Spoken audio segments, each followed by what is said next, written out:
apa ya, rotasi mutasi pejabat yang kemarin tuh nilainya berapa ya? Kalau tak nilai kasih nilai 5 kok mesake merah banget, 6 kok cukup itu berarti ya 5,5 lah. Jadi nggak ke 5, nggak ke 6, 5,5. Jadi penempatan kemarin itu bisa dikatakan 5,5. Ada yang punya potensi dikandangkan, ada yang nggak punya kecakapan di bidang dinas tertentu, tadi dipaksakan ada di tempat tersebut. Kemudian yang kedua, saat ini selain masalah rotasi di eselon 2 itu nanti sebentar lagi juga akan ada penataan di eselon 3, eselon 4, yang mana ini informasi yang beredar di kami bahwa pihak tim ses itu bisa partai politik, bisa tim ses dalam arti dari kelompok masyarakat yang bergabung di dalam tim ses itu menekan, dalam tanda petik menekan bupati untuk mengagulkan orang-orang tertentu, bawaan mereka, sampai akhirnya rencana pun juga ada penundaan karena untuk mengakomodir kepentingan dari orang-orang tersebut. Jadi nanti itu di eselon tidak hanya kedua ya yang seksi itu, tapi eselon ketiga, eselon keempat nanti juga akan ada rotasi mutasi bahkan promosi yang itu nanti kental sekali nuansanya pihak internal. Pihak internal itu bukan baper jabat ya, bukan dari pihak birokrasi, tapi dari pihak tim ses atau dari pihak partai politik pengusung, itu kental sekali nuansanya untuk mencampur, untuk menekan bupati agar meluluskan si A, si B, si C, si D dengan nama-nama tertentu yang oleh mereka bawa tadi itu. Akhirnya konteks profesionalisme birokrasi, the right man on the right list-nya itu menjadi sepertinya tidak terjadi. Yang terjadi adalah apa? Siapa sing nggawa sapa-sapa? Akhirnya yang digawa sapa-sapa itu harus dituruti oleh Pak Bupati. Dan Pak Bupati itu ditekan secara politis. Istilahnya yo nek ngayal yo ora tak dukung meneh, ora tak ewang meneh, dalam tanda petik seperti itulah. Itu yang benar informasi yang masuk kepada kami, karena Pak Bupati butuh, akhirnya kemungkinan besar dalam tanda petik akan menuruti itu. Kemudian ini nanti kan yang dilantik itu diduga itu kan bagian daripada mengamankan itu. Jadi mengamankan itu di mana APBD perubahan itu kan proyeknya banyak.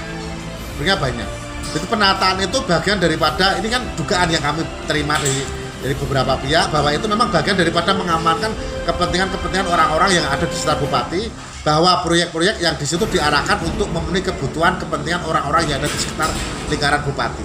Itu yang kemudian akhirnya maka kemudian rotasi, mutasi, promosi dan sebagainya itu dipaksakan terjadi secepatnya sebelum APBD perubahan nanti kemudian ditok oleh bupati, oleh DPRD dan oleh gubernur disepakati dan kemudian akan dilaksanakan. Ini kami mengawasi karena justru kami khawatirnya nanti proyek-proyek pemerintah yang itu sifatnya untuk kepentingan publik, untuk kepentingan masyarakat, akhirnya menjadi proyek bancaan dalam arti gini loh Mas. Oke lah, siapapun punya hak untuk kesana ya, tapi kalau kemudian hanya diatur oleh segelintir orang ya karena merasa dekat dengan bupati, kemudian partai-partai karena merasa pernah mendukung, tim ses ya pernah mendukung, kemudian itu mencampuri sampai ke eselon 4, 3, 2 ke proyeknya dan sebagainya seperti itu nanti akan menjadi bias bahwa birokrasi profesional yang kemudian untuk menuju Gunung Kidul era baru yang lebih baik itu akan bisa tidak terjadi. Salah satunya di dinas mana ini Mas Dadang? Nah sekarang ini yang paling gede kan spotnya, yang paling keren, yang paling basah, yang paling meriahan otomatis di pendidikan sama di PU. Di pendidikan di PU ini kan sekarang menjadi tarik ulur begitu banyak kepentingan internal antara siapa yang mau di sana, siapa yang mau di sini. Karena penting untuk menempatkan orang itu yang bisa dikendalikan. Nggak mungkin menempatkan orang yang nggak bisa dikendalikan. Anda itu contoh sebenarnya harus menempatkan orang yang bisa dikendalikan, terutama di dua dinas itu. Apalagi nanti berbarengan juga pertanian itu juga Oktober pensiun, kemudian kebudayaan juga, kemudian koperasi, kemudian sekda juga Oktober pensiun, itu kan berbarengan itu kan. Nah ini Mas, jadi gini loh, kita nggak masalah kalau kemudian penataan jabatan itu tetap menggunakan mekanisme baper jabat, birokrasi profesional yang itu memenuhi standar birokrasi yang tepat.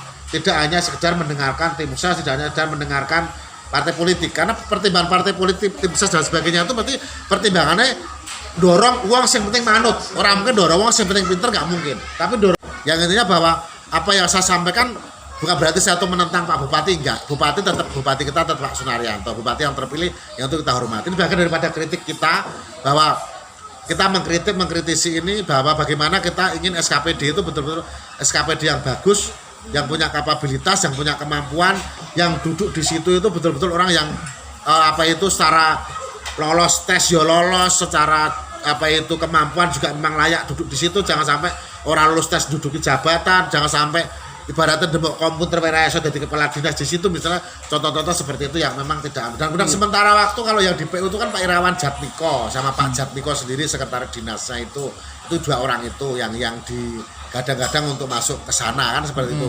Awalnya Bu Asti, tapi Bu Asti tidak jadi karena dalam tanda petik rada susah dikendalikan. PU-nya ya? Iya, PU-nya. Kalau di Pora, Mas? Ya, sebentar. Dulu awalnya kan mau Bu Asti. Tapi karena Bu Asti dalam tanda petik agak susah untuk dikendalikan, akhirnya ditempatkan di sosial. Kan seperti itu. Kalau Pak Edi jelas mungkin karena memang dianggap tidak bisa bla bla, akhirnya kemudian dikandangkan di staf ahli.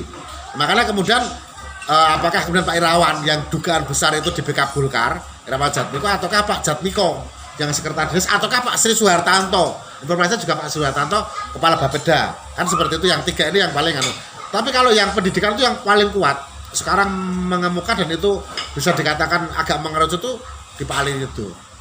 Karena di backupan Pak Ali itu kuat di partai. Minta beliau kembalikan kepada hati nurani saja lah. Kembalikan pada hati nurani kalau memang niatnya beliau itu baik untuk Gunung Kidul. Kalau kemudian menggunakan hati nurani, kemudian menggunakan standar birokrasi pemerintahan, tata kelola pemerintahan yang baik, ikuti saja. Saya yakin lah kalau yang meninggalkan itu pasti orang yang kecewa, orang yang apa-apa. Tapi kalau yang memang untuk Gunung Kidul yang baik, pasti dia akan tetap bersama Pak Naryanto. Dan orang yang mendukung dia pun juga akan malah banyak. Karena isu-isu seperti ini menggelintir kemana-mana itu bukan lagi menjadi isu murahan, tapi ini isu menjadi isu penting. Bahwa kemudian Pak Bupati seperti disetir. Ini kan mesake gitu, bahwa kredibilitas beliau, kemampuan beliau dan sebagainya itu biarkanlah beliau bekerja dengan para birokrat, para birokrasi yang kemudian punya kemampuan dan sebagainya. Dan nggak usah pakai balas dendam, nggak usah dendam-dendaman. Gini Pak. Jadi ada berapa tadi? 11 ya? 11. Harapannya ya lebih baik lagi dari yang kemarin ya. Apalagi orang-orang ini kan juga lama di sini ya. Lama di sini. Saya rasa kalau tentang Gunung Kidul mereka sudah tahu semua. Mungkin ada target terdekat Pak? Tinggal bagaimana nanti kita dorong untuk mempercepat. Salah satunya adalah tentang penyerapan anggaran. Itu yang kepengen, karena bagaimanapun uang harus bergerak. Ekonomi di Gunung Kidul harus bergerak. Gitu. Terkait tudingan elemen masyarakat Pak yang menyebut ada petinggi parpol dan tim ses yang terlibat dalam rotasi ini, seperti apa Pak tanggapannya? Nggak ada. Saya nggak ngelihat. Tidak ada. Ya, tidak ada. Semua otoritas ada di tangan saya. Ya, tidak ada. Kalaupun silaturahmi, silakan silaturahmi siapapun boleh. Ya. Dan kita tidak ada intervensi siapapun.